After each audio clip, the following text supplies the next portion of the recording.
Hey y'all, Billy from Perma Pastures Farm. We're going to talk about something that we covered a long time ago, but we're going to hit it again today, and that is your defenses.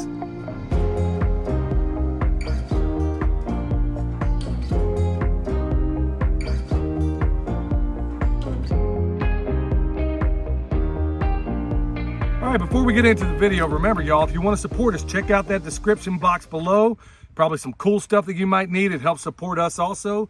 Check out the website. We got the world's best deer repellent. It's on all these trees down here, called Bone Sauce.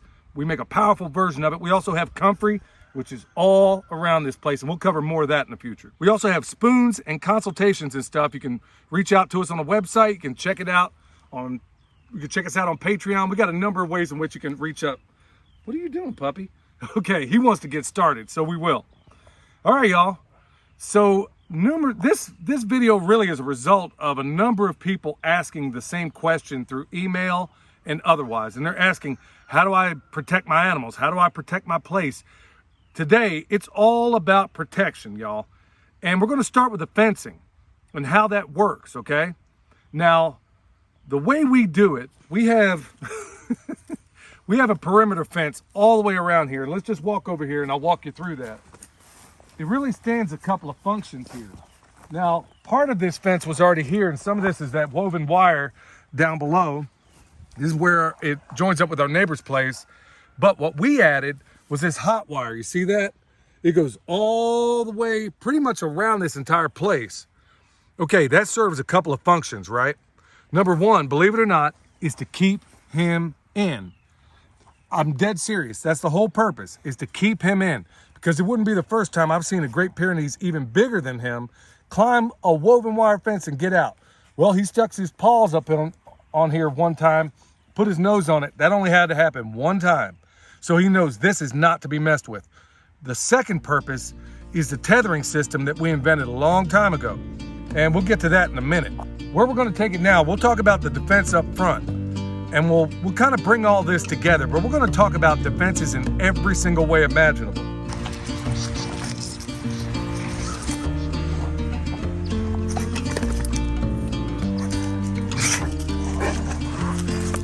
All right, y'all, we're gonna cover a bunch of things in terms of defense. Like over here alongside this driveway, we got it flanked on both sides by fruit trees, nitrogen fixers. Like, for example, right here, just put this in a year ago, that's a black locust. Tons of uses for that, and we talk about it all the time. And that's every third tree is a black locust. So that is taking atmospheric nitrogen, putting it in the ground for the benefit of, let's say, this fig right here, which is absolutely doing great. Also, another defense for deer and rabbit, y'all, this isn't some shameless plug. We were getting decimated by the deer, rabbits even, until we found a version of Bone Sauce that honestly took hours and hours to get right. Well, we slather that stuff on every single thing. And honestly, deer and rabbits, they're around, they just don't come here. So that's another thing.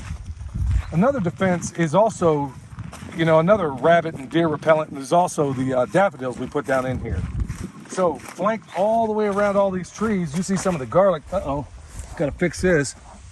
All the way around these trees, you see garlic, you see a number of other things, but what you don't yet see, and in some places you do, we have, okay, here's an example right here, daffodils and stuff like that. Deer hate those. In fact, I was thinking about maybe, well, I better keep that to myself. I was gonna take an extract of that and add it to my bone sauce. And there's my intrepid puppy back there jumping around. So anyway, folks, that's another means of defense. And folks, I'm going to hit you with something here you're probably not expecting. In fact, I dare say some people are going to maybe even tune out, but I'm deadly serious. Is that all the way around this property, we've anointed this place, and I've seen some spiritual warfare as of late that I didn't even know existed. So we pray. Every tree that goes in, we pray over it. Everything we put in, we pray over it. We ask the good Lord to bless every blade of grass. If he knows the hairs on my head, he knows the grass too. So maybe there's some of you that don't dig that, but hey, I'm keeping it as real as I know how. So we ask the Lord to bless this entire place and station angels all the way around this property. And the day we did it, Milk Boy, typically all through the night, my dog is barking like crazy. We did that, and it stopped. And every time we continue to do it, that's another video or maybe a private conversation if others are willing to have it. It has made an enormous difference in ways I can't even imagine. In fact, ways that I can't even cover in this video for a variety of personal reasons, but it has happened. So that's another means of defense. In fact, I dare say the most important means of defense that we have around here. So we covered the bone sauce, we covered the daffodils, we covered how our nitrogen fixers help take that atmospheric nitrogen, put it down in the soil for the benefit of these productive trees. Okay, so when you have all those nitrogen fixers in there, it could be your ground cover, let's say it's clover, let's say it's some shrubs, and we put them all over. Look, that's basically your army of beneficial bugs, you dig? Those nitrogen fixers those nitrogen fixers attract all of those beneficial insects that are going to protect your productive trees. How cool is that? So you're bringing nature into the fold, okay? So all the way around, we got all that covered, y'all, but we're going to get back to the fencing here in a minute. This one here, up at the front, at the gate here, okay? We have basically an electrified gate. It's kind of cool because, let's hope I don't get zapped here. So basically this thing swings. We did a video on this thing. It was actually shocking. So you can drive in and out. You can drive in and out. You know, we drive old vehicles, so I'm not worried about that messing it up. But also the benefit is, not only do I saved a ton of money instead of getting an electric opener, which, you know, I'm not trying to spend money for. This does the problem, keeps all the animals in. In fact, you know, the dog will come right up here. The dogs will come right up here. They know not to go. The dog next door knows to come up here and not go any further.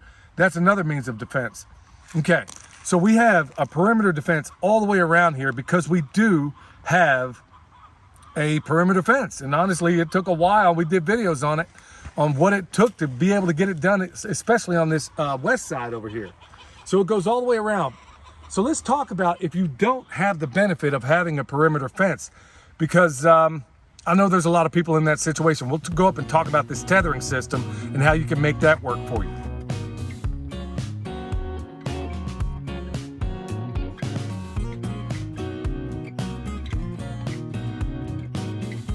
All right, so we're going to talk about, we basically treat our animals like the President of the United States in terms of protection. Now, the way that works is the Secret Service has rings of protection around whoever they're protecting. It could be the president, anybody. So we take that same philosophy and that same methodology and apply it to our animals. Now, here, this thing is off, right, son? Yep. Okay. Okay, I didn't get Kentucky Fried. All right.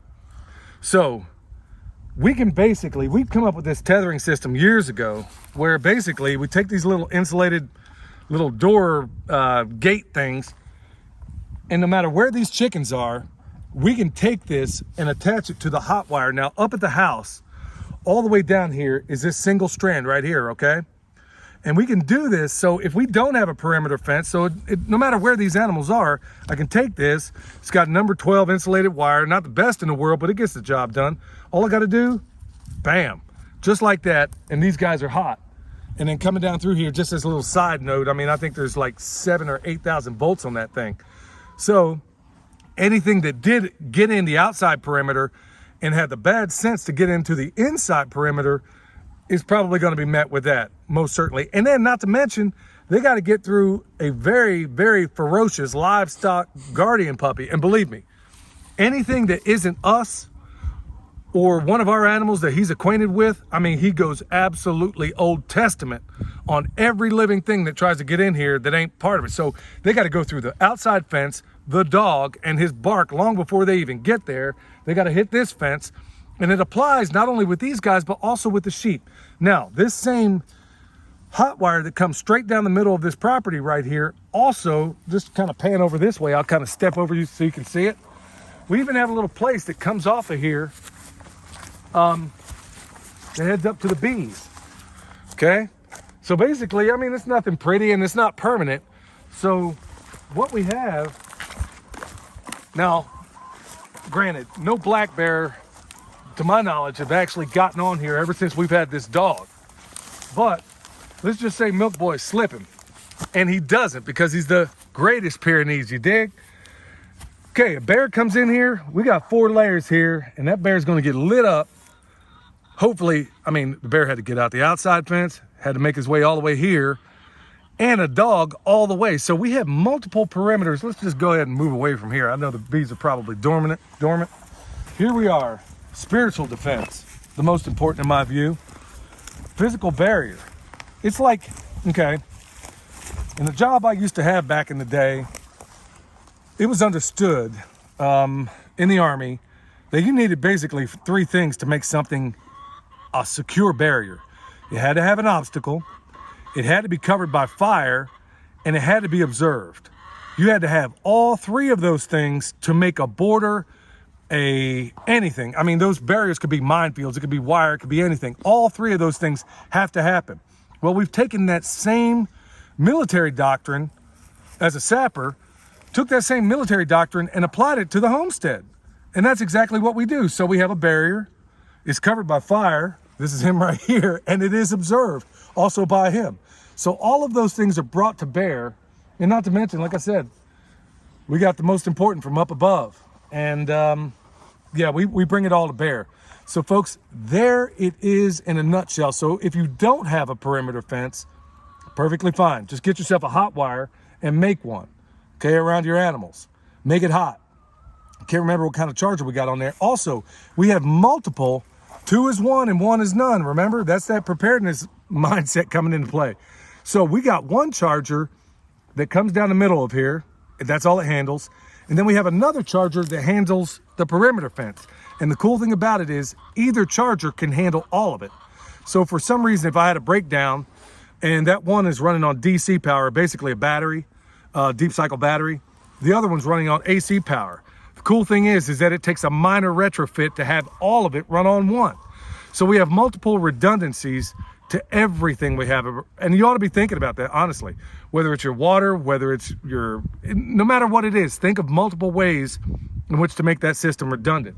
And when it comes to our animals, and when it comes to our defenses for all this stuff, that's exactly how we look at it. So I know I threw a lot out at you, y'all, and it's become a real problem. I mean, like I said, we're doing this video, a more comprehensive version of it, because so many people have hit me up about it. And I'm thinking, okay, if this is a problem for, let's say, 5 people, then surely there are a number of others out there that might be able to benefit from this information. So at the very least, let's say you got on your property, which seems to be the biggest one. If nothing else, put a hot wire out there, attach some net to it. You dig? You can easily do that. I mean, if you're really concerned about it, I guess you could put a couple of nets. I guess you could put an outside ring and an inside ring. You make it hot enough, 9 times out of 10, ground predators tend to want to go somewhere else. They'll hit softer targets. So like I said, folks, there you have it in a nutshell. You need anything from us, check out the website, check out the description box. Check us out on Patreon. We put out a lot of good information at all these different places, y'all. So until next time, this is Billy from Perma Pastures Farm, where permaculture is my passion, and so is protection. That's a passion too. We'll see you next time.